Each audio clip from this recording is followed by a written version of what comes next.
Hello there. Today on Board Games, Bricks, and Hobbies, we're taking a look at this LEGO Holiday Camper Van.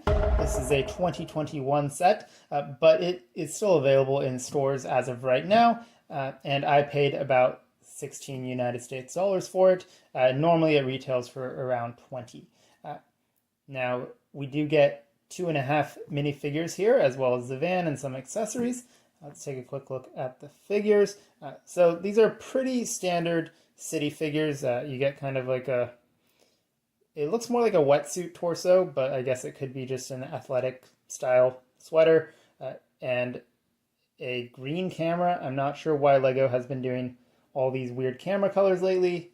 I think it's maybe they're trying to look like waterproof cameras or something, but either way. And then here you get kind of more of a rugged, adventure-y style outdoor torso, and of course the caddy with the Lego baby.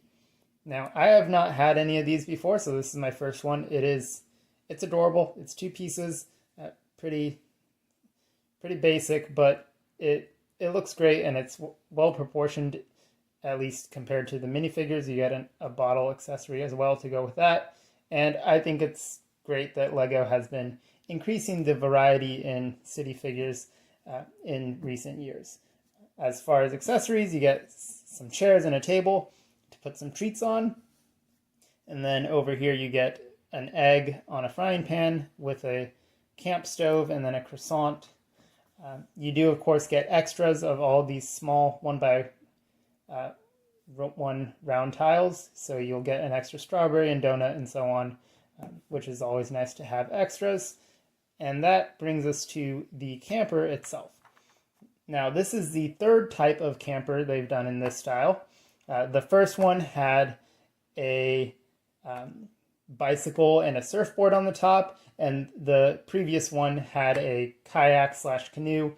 I can never remember the difference, but it had one of those. This one does not have anything on top, which is unfortunate. So it's pretty standard 6-wide city build. And let's go ahead and open it up. On the top here, you have a space for the bed. It'll fit the little baby, and it'll fit one regular minifigure like that. And you can just kind of close it up. There is unfortunately a gap right here. I don't know why they left that there. It could have been easily resolved with just a couple additional grill plates. They could have covered that up. Don't know why they didn't. You could, of course, fix that. But I think this top space is rather useless. It's not the best use of that space. And as we go on to the inside, it unfortunately is not going to get much better. So once you get onto the inside, oh, how'd that get there? You have an empty space, which is, of course, where these accessories will pop in. So right here we have a water bottle, coffee maker, the pretty standard city stuff, two mugs in different colors, a printed console. Everyone in LEGO City must be super hyped up on caffeine all the time, but I guess they kind of made that joke already in the LEGO movie, so they're self-aware. Yeah, so those just go in right there, and then the rest of the stuff, there is unfortunately not any room for it. So you can seat someone in the front. It doesn't include a seat up front. I don't know why LEGO does that. There was definitely room for another blue seat, but they don't include one, and that always annoys me. I'm sure it's probably because the seat is more expensive than that part, but still, 3 seats would have worked fine. And then unfortunately for this figure, there's nowhere to put it, because even if you sit it down, none of these seats will fit this minifigure with the little baby cradle. I guess you could stand it up, but that's just awkward. And then these accessories as well. There's nowhere to put them.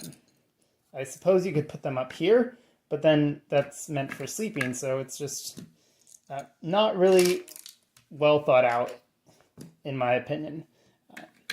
What I would have done is I would have made this inside part just a general sleeping area.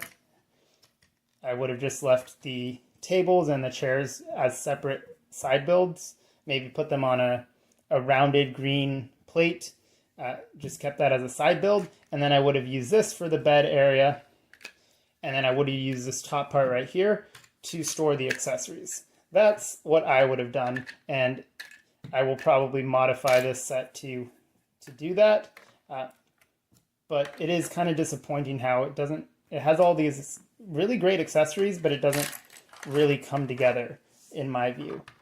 So overall, I do still think it's a good set. It's got a lot of good pieces. It's a pretty decent value, especially considering the price these days of some Lego City sets. I still think this is a good value. I just think that the play value when you put everything together is somewhat lackluster, especially considering the past ones that had canoes and kayaks and other accessories. This just kind of has a bunch of stuff that's kind of good on its own, but when you put it together, it's a little bit messy. So those are my thoughts. Let me know yours in the comments, and I'll see you again on Board Games, Bricks, and Hobbies.